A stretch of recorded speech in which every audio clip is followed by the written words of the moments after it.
Ladies and gentlemen, welcome to another episode of The Flank. I'm joined by the 20-time... Pat, how many tournaments you got? 23? 20? I lost count. It's about 20. About 20. About 20. You got a 20-time champion, a world champion, Patty P. Eggs, joining me as co-host today, ladies and gentlemen, in The Flank. And then we're joined by some special guests today. We got Anthony Zinni, superstar for the Boston Bridge, MVP. Look at that trophy behind them. Come on. Absolutely. That's the most valuable player trophy that I hoisted on the grand stage in 2018. That's what I'm talking about. Some of the best in the fucking world. I hoisted that. I hosted the championship trophy. I actually have another one upstairs, so anybody wants to doubt. I also earned another one in the Toronto home series after I 1v2, the best team in the world, 5-5, and got 4 out of 5 kills in the round 11. But I didn't get a trophy for that. So nonetheless, excited to be here, Tom. Just had to flex the hardware real quick, and got to. Today was a good day. Today was a good day, and then we also got Adam Morrison. Correct? Is that how you say your name? Hopefully, I'm not butchering any names here. Man. Adam, it's a pleasure to have you. Adam, if you could just kind of introduce yourself, let everybody know what you do, and let's get into it. Yeah, I'm Adam Morrison. I'm the COO and co-founder of Oxygen Esports. Most recently, we took over and acquired the Boston Uprising Overwatch team and moved into Call of Duty and picked up Zinni here, as well as a couple of other comrades. We announced the roster today, and it's been an exciting day, guys. Oh, it's been a super exciting day. I think everybody, I think people knew that what the team was going to be before it was announced a little bit, but I think everybody was really excited to just finally get it all out there and just finally see the branding and everything. The branding looks dope. Congratulations on the branding and the logo and everything like that. What was the thought process behind that? What was the thought process behind all that? Yeah, Breach, if you look at our new partnerships we announced just before Christmas, we announced our financing and merger with the Kraft Group. And, they obviously have a heritage in the New England area, being with Patriots and the Revolution. And we figured, Breach was a really good callback to the Revolutionary War. So, once more over the breach, breaching the T Act. But we wanted to put a modern twist on it and introduce it as kind of like, black hat hacker kind of play. So the whole collective idea that we had and bringing things to light in that manner made a lot of sense. So it seemed to resonate really well with the community. Oh yeah, no, I think as soon as I saw it, I thought everything was perfect. It definitely fits the team as well. Tony, I wanted to ask you a couple questions too. How does it feel to finally get everything announced? So people were going crazy in your chat. I saw your stream was popping off. Everybody was super excited. That must be cool. And also filming the announcement. That was a really cool announcement. I loved it. How was that? What was it like seeing Capsule and Nero? Because I know you know TJ, but you never really met Cap and Nero, right? So how was all that, like filming all that? Yeah, the food truck festival was good. Teach was eating everything. Capsule is fucking 6'4". He makes me feel like Hornswoggle. The guy, if we get him to start talking shit, I don't think we'll lose a map. Dude, you got to see him. He's literally terrifying. He'll probably terrify the opponent, bro. I call him Notorious CIP because he's like Notorious BIG. They love when we call him Big Papa. So that's comedy. It was fun, right? It's always good to get the group together. I always prefer being with the teammates, right? Being able to do whatever, right? You play. Go out to dinner. We had some fucking great dinners on Adam and the boys. Steakhouse was immaculate. Hell yeah. Let's go, Adam.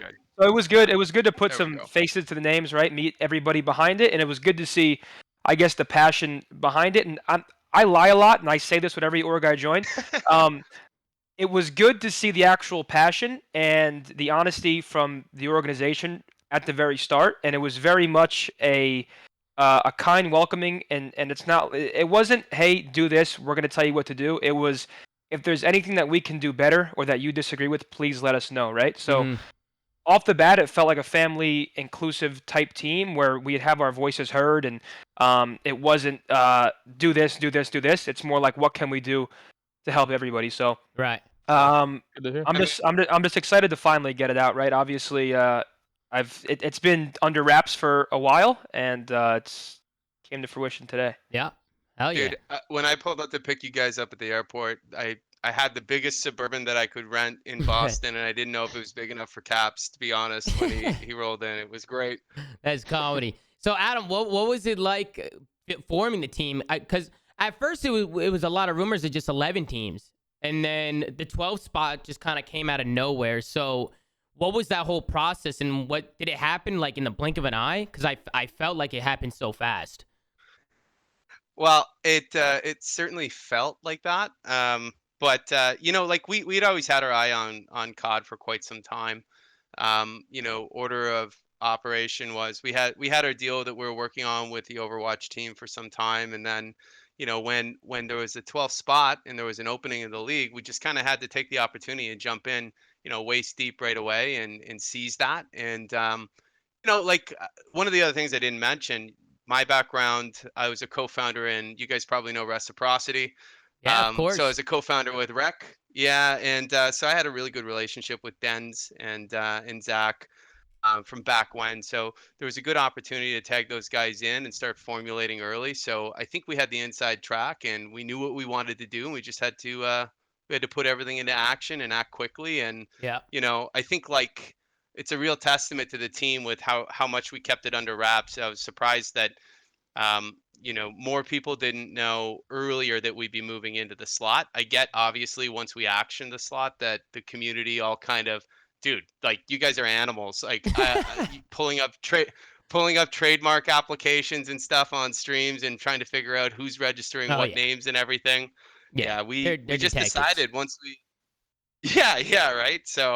Um so for us it was we knew what we wanted to do and we went after it, and you know, there was no motivation or reason to act slowly, so we went as quick as we could.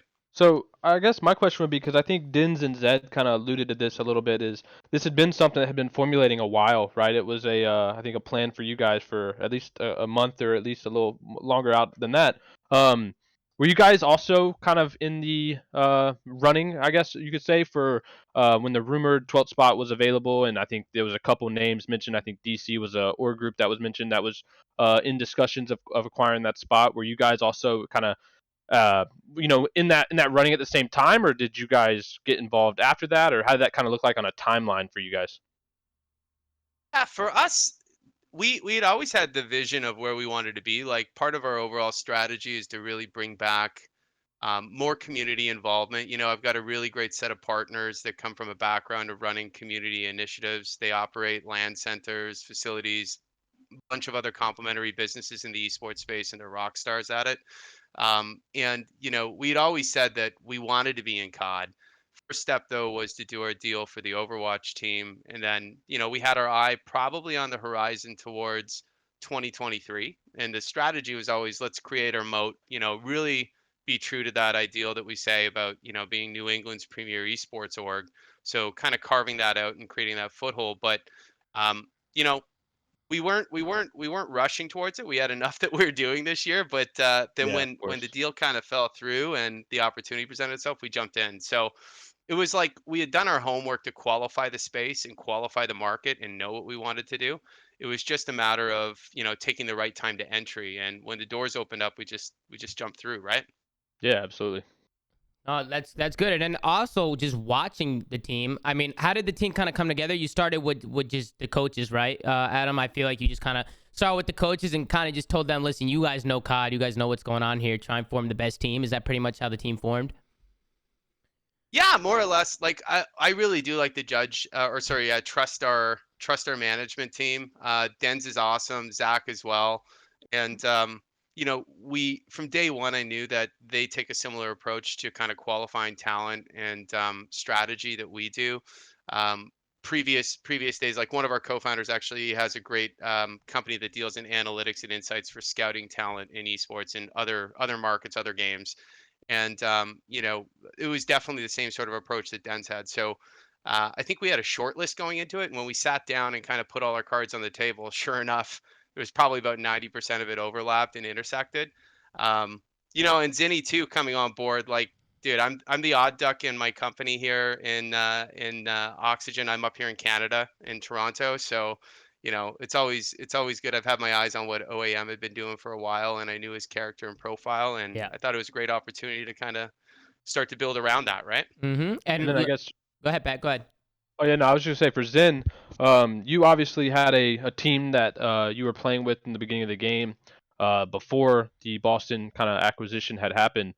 So for you, I mean, what did that look like on a roster scale of when you had this team you're practicing with, Boston gets announced, and then I'm assuming Dins and Zed are kind of planning their roster out, and how did that look like for you transitioning to that new team? Yeah, so obviously when the rumors about Washington were in, I guess the mindset was to just build a team that we thought would be the best possible roster for a new organization to want to pick up. And obviously Paul X and Venom were pretty safe and bright choices for that. And we were pretty good. I mean, we scrimmed, and I would say we were pretty inconsistent, right? We had great days, we had pretty bad days. And so Washington falls through, and I think all of us are a little anxious and worried about what's going on now, just because I guess all of our futures are kind of unknown. And then Boston starts to unfold, and then obviously I had some conversations with Zach and Denz at some point, and at that point, it became apparent that like they had a short list of people, and I think they can speak on it more than I can, right? I wouldn't say me or TJ or anybody formed the roster, right? I think the coaches and management really are the ones who put this all together, but they also had a lot more information than we had, right? Like these guys were scouting every single amateur to see who would fit this puzzle, and there were a lot of question marks around. I would say specifically Capsule, right? Because I think Nero has had some good positive reinforcement from the community, just from what he's done in LAG Academy and being a little more well known. Capsule in the public eye is more of that shot in the dark type. Who is this guy? And I think since I've been streaming scrims, I think a lot of people have started to come around and be like, "Wow, this kid's pretty good," right? I think just because someone's not winning in challengers or they don't have the right teammates does not mean that they're not capable. And I think our performance online, granted, it's just scrims. We don't put any stock in it. We have been playing pretty well, but from where we are right now and how much and how little time we've had, the fact that these guys are playing so well and are fitting into the system and their communication is improving every day, it's looking promising. Just because obviously me and Tej have been around, and me and Tej are veterans, right? Like we've been around, we're used to playing with the Gunlesses, like sort of these bigger names, and here we have these two hungry rookies.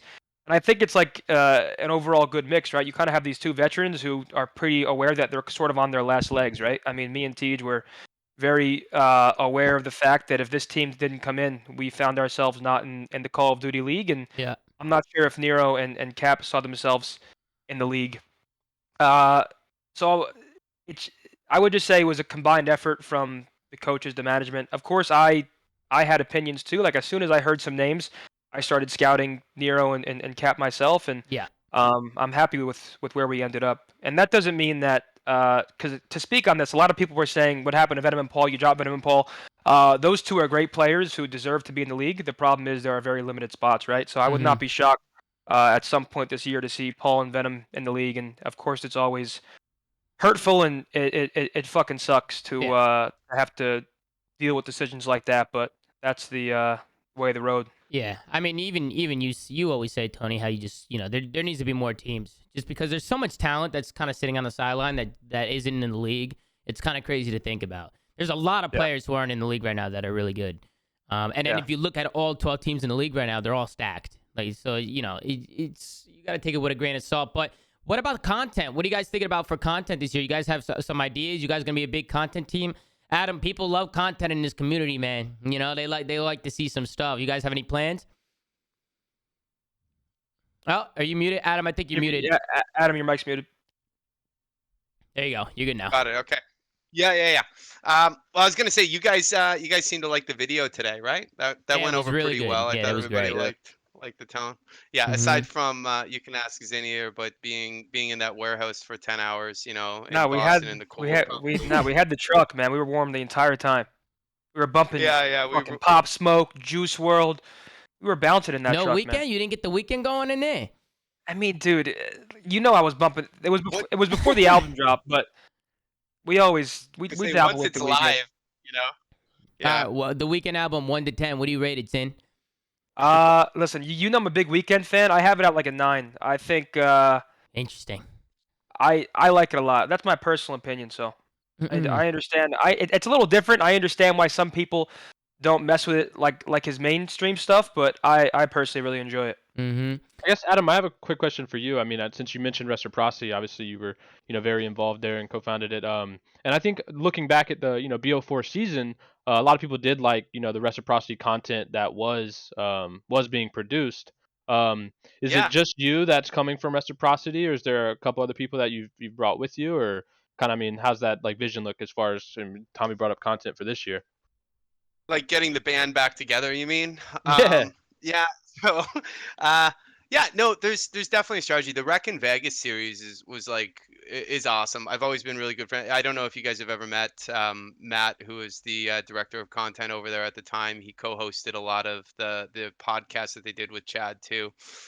He's awesome. He's actually in my hometown here, so I met him last week for some lunch and caught up. And I think that there's going to be a similar sort of vein. So, going back to what I said about, providing opportunities and conduits for the amateur scene to kind of elevate and work with them, it's going to be a big side for what we want to do. Programming is going to be a big cornerstone of what we want to do as an organization moving forward into 2022. The fact that we've got this awesome facility and center at Patriot Place, where currently the uprising plays out of, we're going to definitely lever that with the rest of the COD team, and then try to do some really creative and interesting stuff too. So, if we can get back to the grassroots and give the community some content and material that they love to watch, I think like that's one of the most compelling things, and it's going to be super rewarding. So, definitely. So all the I think guys will be relocating to Boston and being available for that. I think that was kind of a question on the last flank we had. Yeah. Well, we're right now, we're still one thing at a time. We got to get the guys there, but it's definitely on the horizon. I think like we got the announcement out today. Tomorrow's problem is getting the guys in there and getting them set up and operating. We gave them a tour of the facility, and everybody seemed to love it. Zinni, you can feel free to speak about it if you'd like, but that's going to be kind of the digs in hometown. Everybody's been asking me like where we're playing at, and I'm like fucking DiCaprio. The last thing I want is paparazzi showing up, but I think we're going to be playing at the Helix, the Helix Center in Patriot Place, I believe it's called, which is pretty much Gillette Stadium where the Patriots play. It's pretty much like this big outdoor mall type area, right? Bunch of food, some bars for me to get fucking obliterated, and it was a good time. The facility is in a great spot now, and I'm pretty sure they're going to make some changes to it, but it's a cool area. It's like 30 minutes from Boston, so I won't be too tempted to not turn my stream on. And it'll some good team dinners to Uber there. But we plan on being there sooner rather than later. So it's just sort of waiting to see what's going on there. Obviously, a lot has come together in a pretty accelerated timeline. So yeah, just waiting for the go ahead. Yeah. We've got a good roadmap of what we want to set up and establish there. Again, like it just seems we've got a wealth of resources with not just the facility, but it backs into Gillette Stadium itself. So where the Uprising play, where we have the practice facilities, it's all shared where the Patriots and Revolution are operating out of. So some really cool stuff we can do there, and I'm sure there's going to be some great crossover content with some of our new investors and backers. Can I show them the shaker, Adam, or no? Yeah. No, Yeah? by all I'll be means, right back. right? See. So the last night that we were down there, kind of introing and taking the guys out and showing them around town, the Gronkowski brothers stopped by too, and that was a load of fun, and it was great to kind of let the team meet them and everything. And that's cool. we're gonna definitely do some really cool stuff for sure. That's awesome. And then what about merchandise? I'm sure you guys are gonna come out with merchandise, right? The only reason I'm asking is because I asked the chat and everybody. I saw a few people asking they want some merch. They want to see some merchandise. We're gonna be seeing that anytime soon. Yeah, no, for sure. Again, like there's order of operation. We had to get the team stood up, and you guys are going to be seeing some merch drops real soon. Some creative, collaborative stuff as well. Yeah. We're excited. We want to give them what they want. I think the brand like reveal went over. There you go. It went over really well. Like, go ahead, Adam. I'm sorry, I didn't mean to cut you off. We just got to get it. No. We just got to get it in those breach colors. So there we go. That's cool. What is that? A shaker? You be bringing that to the gym, Tony? Yeah. Oh, you know me. I fucking lift weight. It's called the ice shaker. I'm not sure how much Adam said, but we met some of the Gronk guys. Those guys should be in like Game of Thrones type films. Those guys are ginormous, dude. Cap is the only one who can compare to him. I refuse to take pics with any of them just because unless they fucking crouch or I get stilts.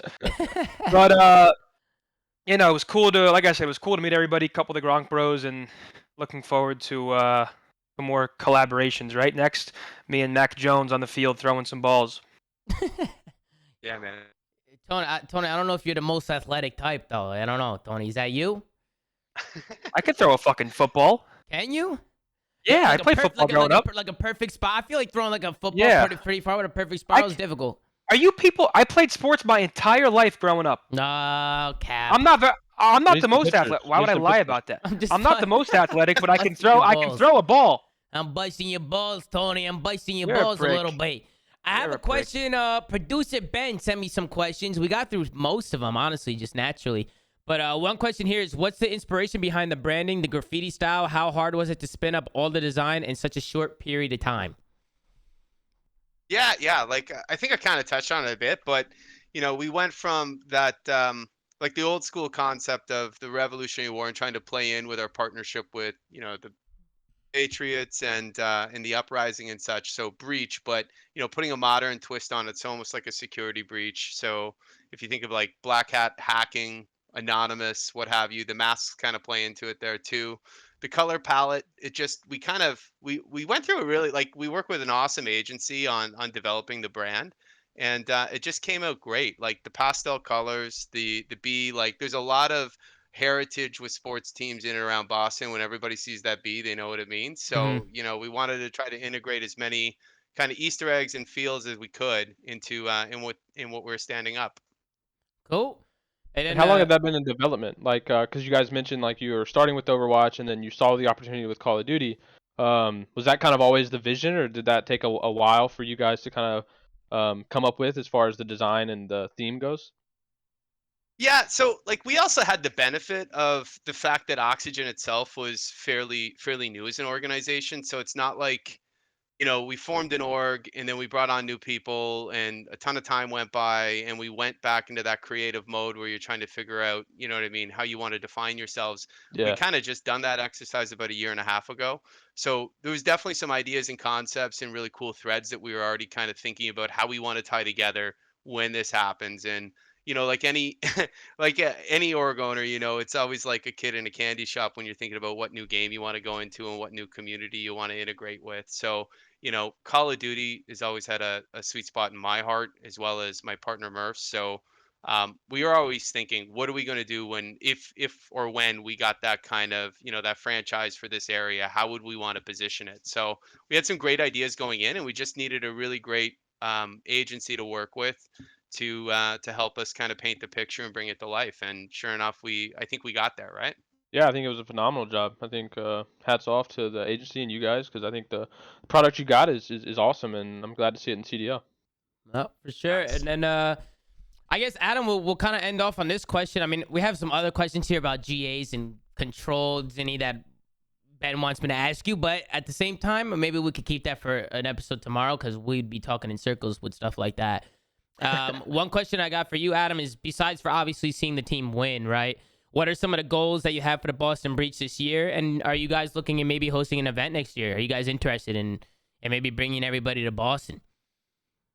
Dude, absolutely. Absolutely. I think like when we get down to it, one of the things that was missing in the scene was, and I think that's why the reception was so great around the team, and the brand.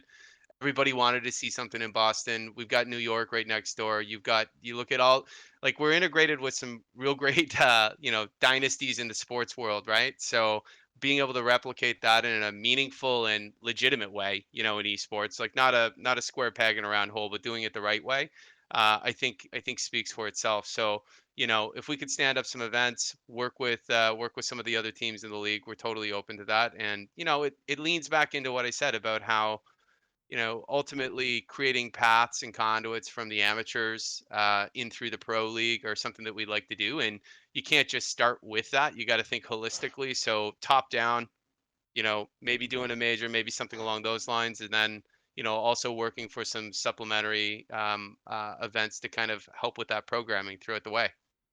I have a unique question. Obviously, I don't know how much you'll be able to divulge, but you guys, like a few others in the league, have a really unique kind of based on your market, right? You're partnered with the Craft Group, who is the Patriots. Boston, just known for a massive sports market.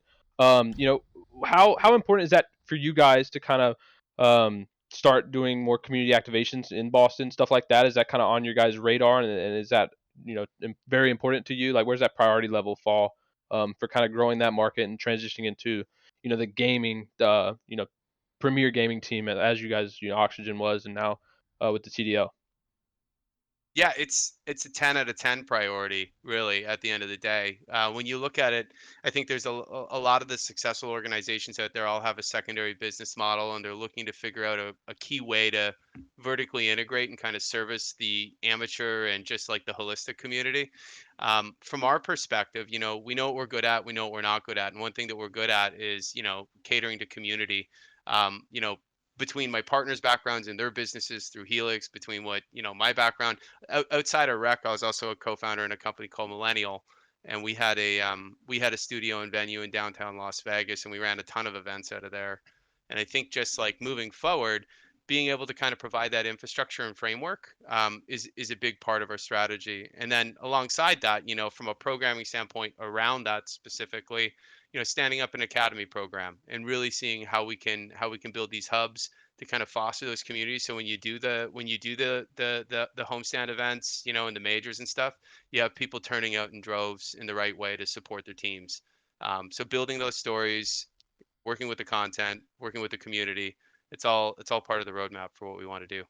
That's awesome. It sounds like Boston, just gaming and esports fans have a lot to look forward to on the horizon this year and the following years. Hope so. Yeah. Yeah, the New York Boston rivalry is going to be fun to watch. That's for sure. And speaking of that, Zinni, I wanted to ask you, what are you feeling going into the Kickoff Classic? You ready to go? It's How like, you feeling, big guy? dude, I'm committing a fucking cardinal sin. Born and raised in New Jersey, New York sports There fan, you going are. to That's join. unbelievable. Like the amount of times I've been to Yankees Red Sox wearing a Yankees hat, and now I can't wear any of my New York stuff in Boston. But I'm excited. It's a new journey. For the Kickoff Classic, like I said, I think we're in a pretty good spot right now.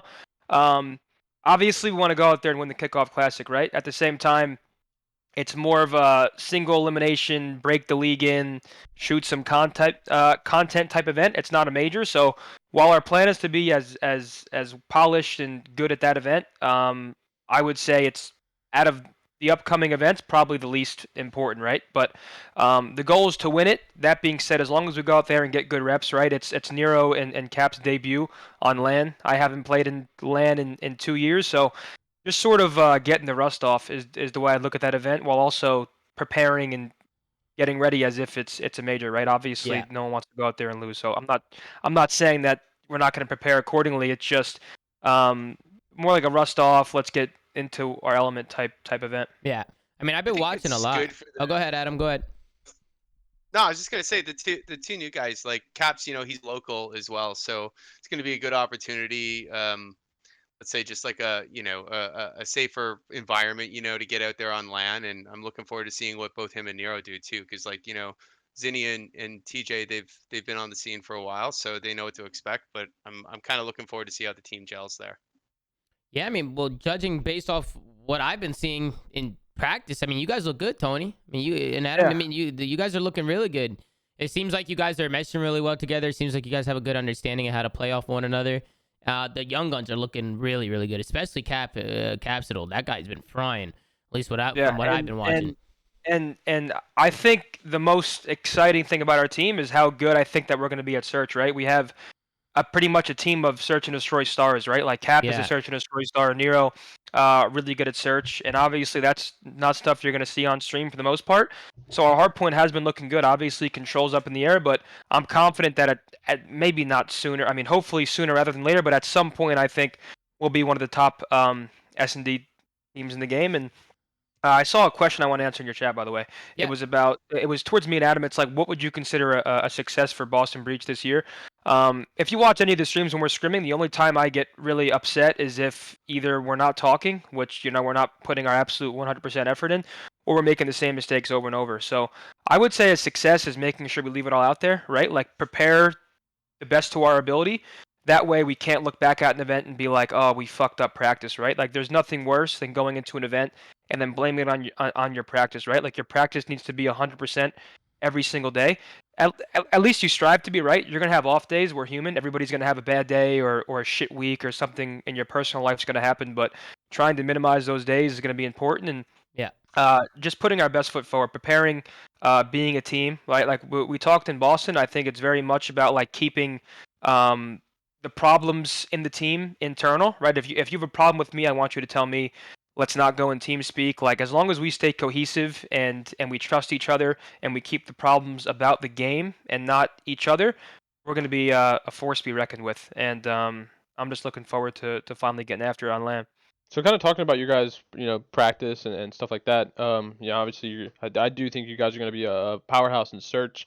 What are your thoughts on control? Have you guys played it much? I know the Yeah. update just came out where I don't know how much it really. It's Helps, frustrating. but I mean, I'm not gonna lie. Like I'm super excited to be back in the league. To sit here and say that the game's in the best spot would be a lie. At the same time, I think everybody is striving towards making the game better as yeah, quick as possible. I don't think control is in the most playable spot currently. That's my personal opinion right now. I think we still have a little bit of a ways to go, at least for the map pool, right? Like as of right now, we're only scrimming 2 maps on it, and you can't really have a 2 you map gotta have game at least mode 3. Yeah. in the rotation. So slowly but surely, hopefully sooner rather than later, we can iron out that mode because obviously control can be such an exciting mode. Right now, there's just some kinks that need to be ironed out. But yeah, I would say we still need a little more time. So I'm unsure about what the kickoff classic's going to house personally. Cool. And And then Adam, go ahead, oh Pat. no, I Go was ahead. Go gonna ahead. say Adam really quick, because I'd love to kind of get owners' insight on this. And obviously you have the 2019 season with Rec, and now you got a brand new franchise in the CDL now. How do you guys feel about like seeing how the game progresses, the updates from the owner side? Like, what does that look like for you guys, and what are you guys really striving for? Obviously, more developer support is extremely important, but from internally, like owner side, how does that kind of look like for you guys when you're finding out about the updates and what is and isn't being done? I gotta say, like, it's at the end of the day, it's easy to level criticism. I think COD is like a really unique, let's say, product roadmap with just the structure of, you know what I mean, the rolling editions of the game coming out.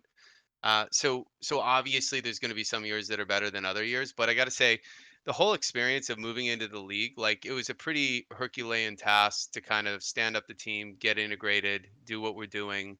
And Activision has been super supportive from day one and just figuring out how they could take feedback from us too in that process. So it was Hmm. very reassuring actually from an inside vantage, which I don't we don't get from all of the leagues that we're in and all the different like the various games and such too. Like some publishers cater much better than others.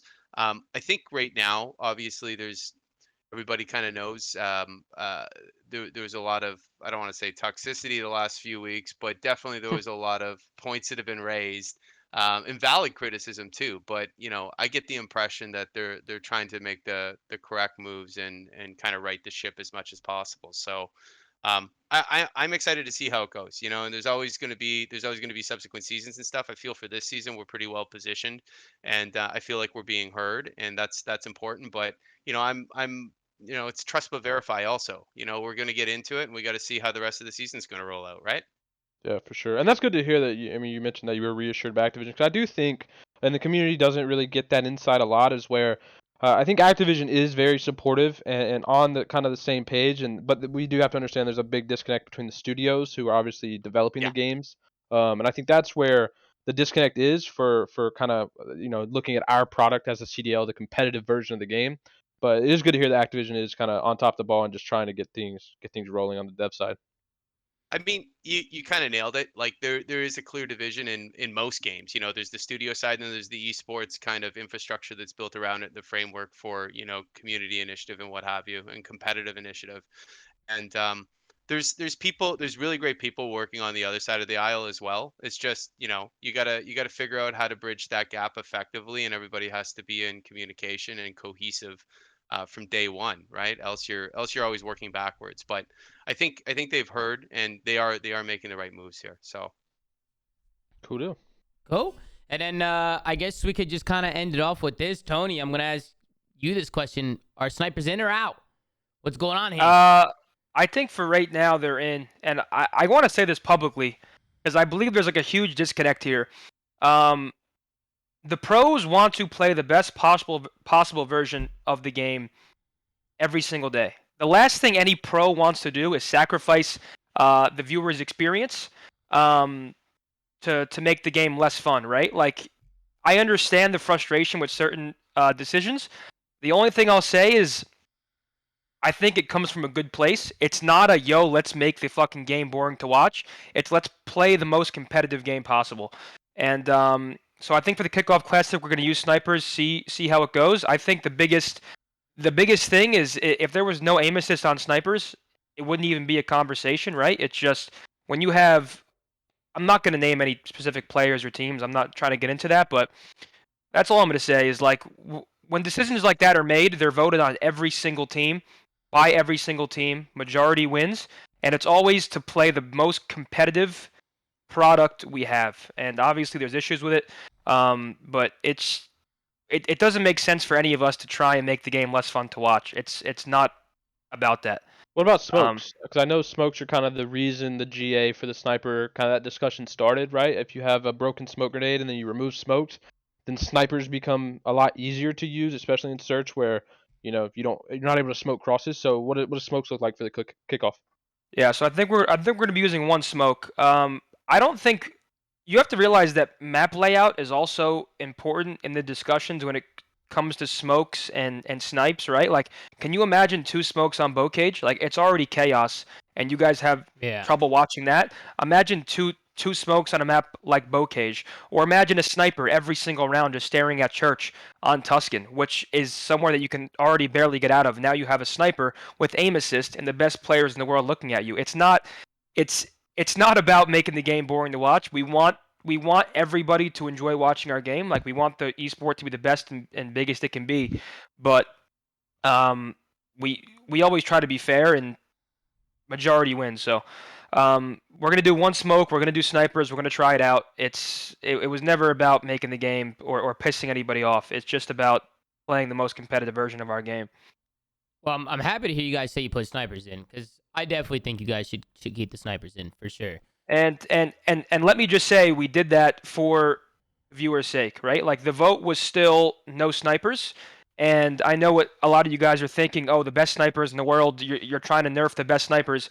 I will say some of the best snipers in the world, and probably the best sniper in the world, didn't really want it in. So it's not about who's good with it and who's not good with it. Once again, it's about playing the best version of the game. But we made the decision to try it at kickoff, pretty much for everybody's sake, because we agree. Like, we are in a pretty tough spot right now, right? I think we'll continue to grow and the game will get better. Mm-hmm. But we want people to watch, and we want people to have fun watching, and we'll give it a go and see where we end up.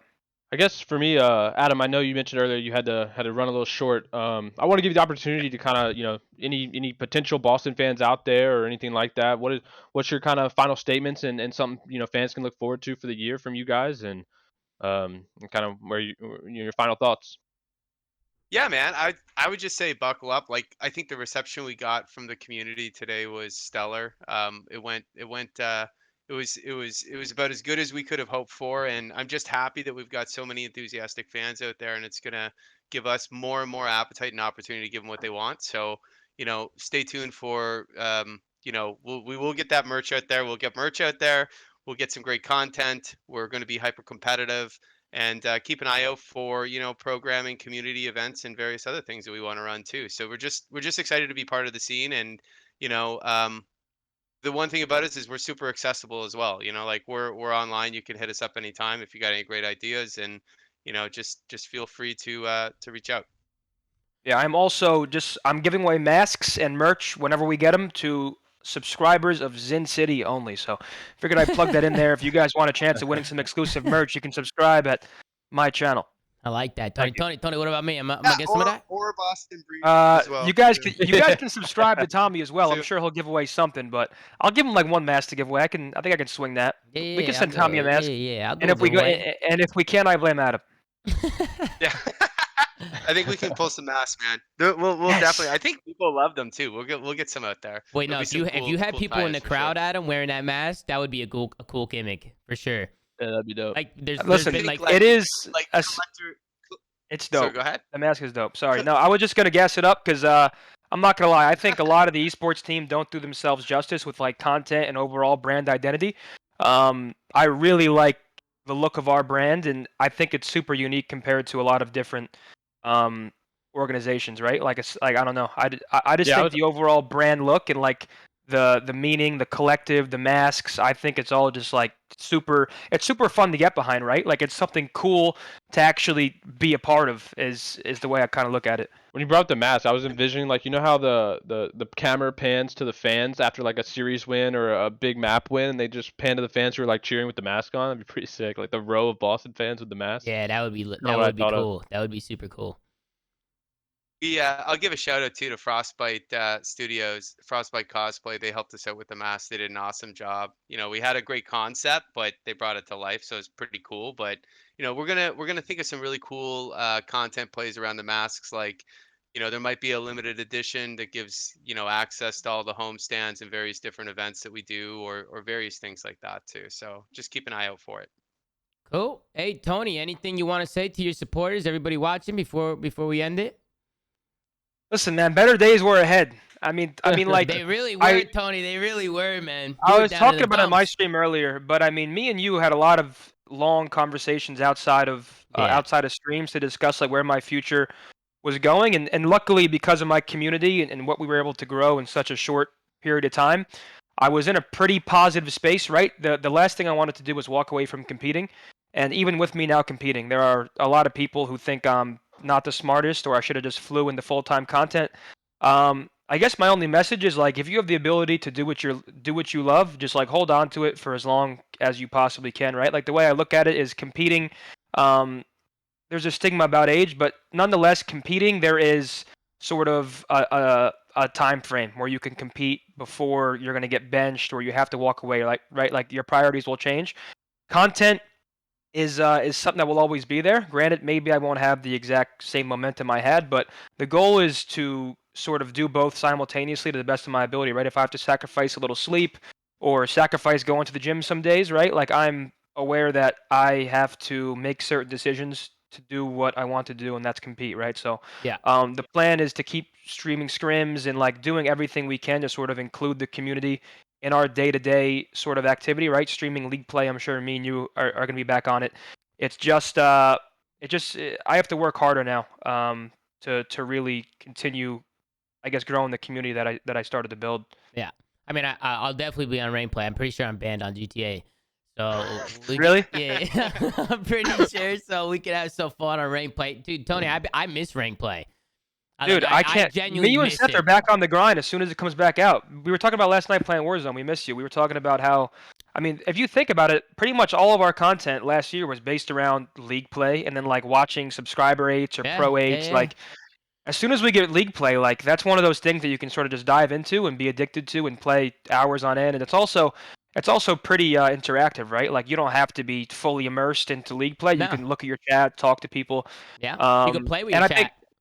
Yeah, exactly. So, look forward to fucking me and you being reunited because we don't get to talk anymore, dude. I know. You're too busy. I've been grinding GTA. I have virtual reality. Yeah. But to be fair though, there's nothing to play on COD right now. No, you're right. You're right. It's the only main reason why I'm grinding it. I mean, I'll still be on GTA a little bit when ranked comes out, but I'll be grinding ranked for sure. And if you instead need one for Warzone, I'm in there, man. Just let me know when you guys are playing. Right. And I'll come hop in with you guys for a little bit. I might be really, dude. I'm gonna be so bad. Oh, I was bad yesterday, but I had some gifted chows and I was victorious. But listen, I think Adam has to run, so we should probably. Yeah, we're good. We're gonna end it. I think we got everything out the way anyway. Adam, thank you so much for coming on the show. I mean, we really appreciate it. Two more plugs, if you don't. 3 plugs, Adam. I need to cut you off. I need everybody in here following Capsule. I need everybody in here following Nero. These are the future stars of tomorrow. And I need everybody following the Boston Breach. You guys already know. Hell yeah. Me and TJ, we've been around for a while, but these young guys deserve your love, and the brand deserves your love because I think you guys are going to enjoy. Follow TJ too. Fuck me, he has enough. He said what the fuck. He said what the fuck. Listen, I just want a lot of light on these younger guys who are truly special, like talented players, and me and Tej sort of we sort of have that community already. These 2 guys are trying to build it, and Nero's live every single day streaming our scrims too. So if you guys ever want to check out a different POV, check check him out. And also follow Adam. Adam wants to grow his Twitter. Guys, if we can spam Adam's Twitter in the chat real quick, let's get him, in the chat. Let's get him some followers. Oh, boy. Adam, what's your Twitter, Adam? Oh, I found it right here. I got it. I tweeted that before. Adam_K_Morrison. Go show him some love, guys. Everybody go follow him. Show him some love. Hey, Adam, thank you again, man. Thank you again for coming on. I appreciate it. 2 more. Fuck. Dens and Zed, man. I didn't get a chance to thank them on here. Man. Yeah, no, I did it. I did it on my stream, but they're in the calls every single day.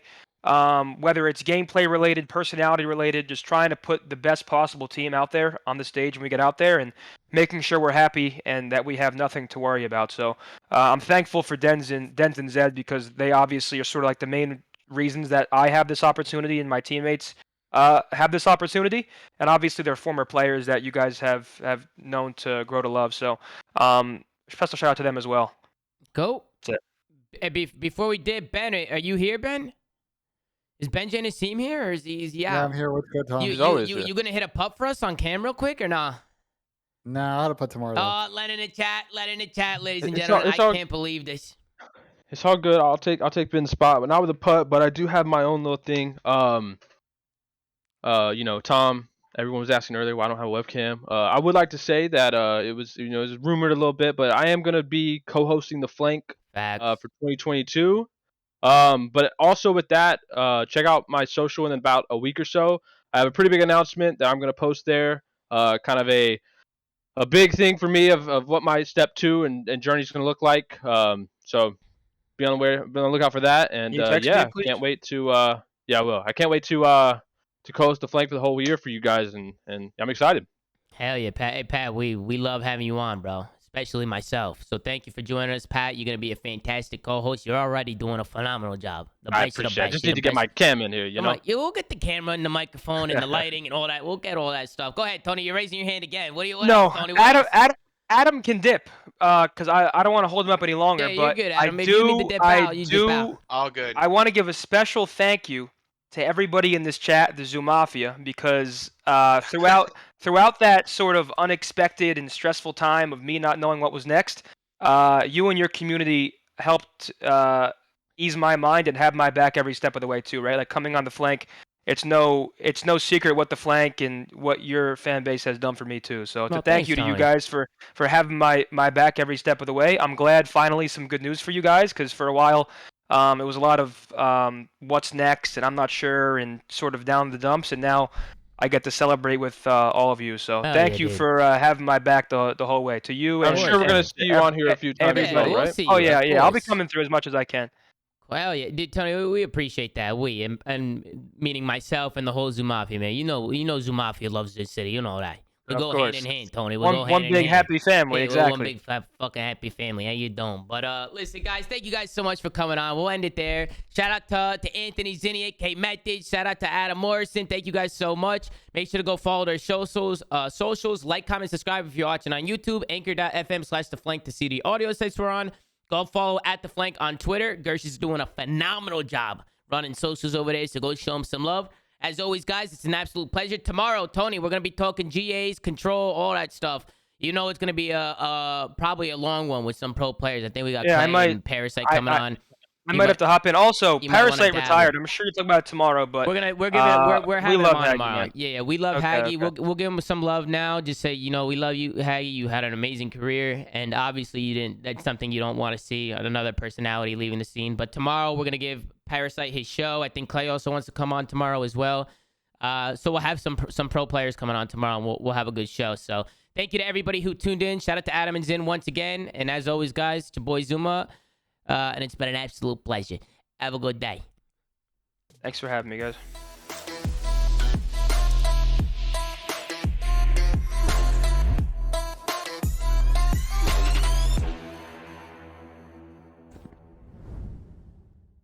Yeah.